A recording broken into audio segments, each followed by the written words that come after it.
बात करते हैं बिहार के स्वास्थ्य मंत्री और पश्चिम बंगाल के प्रभारी मंगल पांडे से।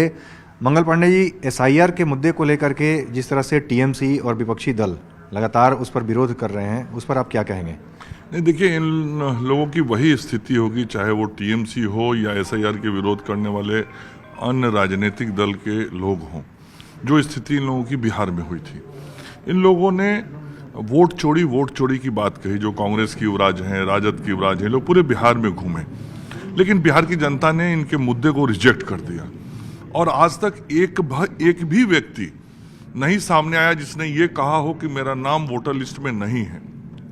मतलब चुनाव आयोग ने जो काम किया, जनता ने ये स्वीकार किया कि वो निष्पक्षता से काम हुआ है, कानून सम्मत हुआ है और पारदर्शिता के साथ हुआ है।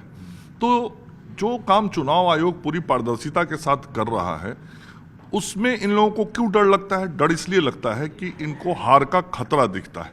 और इसीलिए बिहार में चुनाव के बहुत पहले से कांग्रेस और राजद दोनों के युवराज लोगों के सामने जाके रोना गाना कर रहे थे और मिथ्या प्रचार कर रहे थे कि ये एसआईआर मतलब वोट चोरी है। लेकिन अब सच्चाई जनता के सामने आ गई और जनता ने भी इनको बता दिया कि आपके गलत बयानी में ना तो हम पढ़ने वाले हैं, ना आपके मुद्दों का हम समर्थन करने वाले हैं।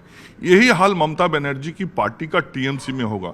ये जितना विरोध करेंगे एसआईआर का, उतना ही स्पष्ट हुआ कि ये घुसपैठियों के समर्थक हैं। ये क्यों एसआईआर की विरोध कर रही हैं? इसलिए कि घुसपैठिए घुसे देश के अंदर में, जो भारत के नागरिक का अधिकार है वो घुसपैठियों को अधिकार मिल जाए और उन घुसपैठियों के वोट के आधार पर ये सत्ता चलाएं। लेकिन पश्चिम बंगाल की जनता अब कतई तैयार नहीं है कि घुसपैठियों के वोट के सहारे चलने वाली टीएमसी की सरकार को इस एसआईआर के मुद्दे पर समर्थन दिया जाए। और पश्चिम बंगाल की जो मूल जनता है वो जान रही है कि एसआईआर एक सही काम हो रहा है और इससे पश्चिम बंगाल की जनता का अधिकार भी मिलेगा और विकास के रास्ते भी खुलेंगे और जो कानून सम्मत पूरा अधिकार है और विकास है वो उनको प्राप्त होगा। बिहार में एसआईआर हुआ, वहाँ पर चुनाव के बाद जिस तरह से एक तरफा जीत मिली एनडीए को, वो वहाँ का एक्सपीरियंस आपके साथ है। पश्चिम बंगाल के आप प्रभारी हैं, वहाँ पर एसआईआर के मुद्दे पर पार्टी की क्या रणनीति है? चूंकि आप लोग बैठक भी कर रहे हैं दिल्ली में, किस तरह से आगे बढ़ेंगे? नहीं, बहुत साफ है कि जिस प्रकार से चुनाव आयोग ने काम किया है वो पूरी पारदर्शिता के साथ किया है और जो मतदाता है वो सभी मतदाता बिहार में संतुष्ट हैं।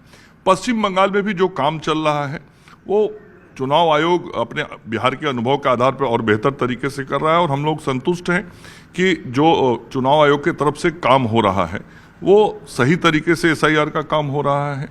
और एसआईआर के कारण चुनाव में जीत हार नहीं होता है। चुनाव में तो जनता वोट देती है, जनमत जिसके पक्ष में रहता है, जैसा सरकार चाहता है वैसी सरकार बनती है।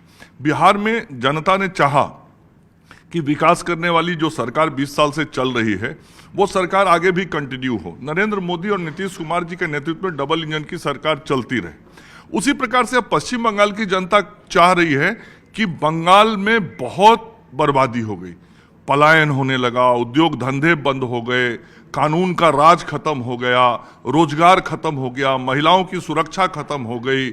आज जिस तरीके से वहां पे लूट मार मचा है उससे जनता त्रस्त है। तो जनता इन सारे चीजों से, इन भयों से बाहर निकल के एक विकास करने वाली सरकार चाहती है और उसके लिए जनता को भरोसा है कि नरेंद्र मोदी जी के नेतृत्व वाली जो भारतीय जनता पार्टी है उसी के नेतृत्व में अब पश्चिम बंगाल का विकास होगा। इसलिए पश्चिम बंगाल की जनता नरेंद्र मोदी जी के साथ और भारतीय जनता पार्टी के साथ है और इस बार उसी तरह का मैंडेट जैसा बिहार में दिया है, बिहार के लोगों ने विकास के लिए, पश्चिम बंगाल की जनता भी पश्चिम बंगाल के विकास के लिए भारतीय जनता पार्टी को वोट देगी। चलिए, बहुत बहुत धन्यवाद। तो ये थे बिहार के स्वास्थ्य मंत्री और पश्चिम बंगाल के प्रभारी मंगल पांडे। कैमरामैन अप्पू पाठक के साथ अमितेश सिंह, न्यूज 18 दिल्ली।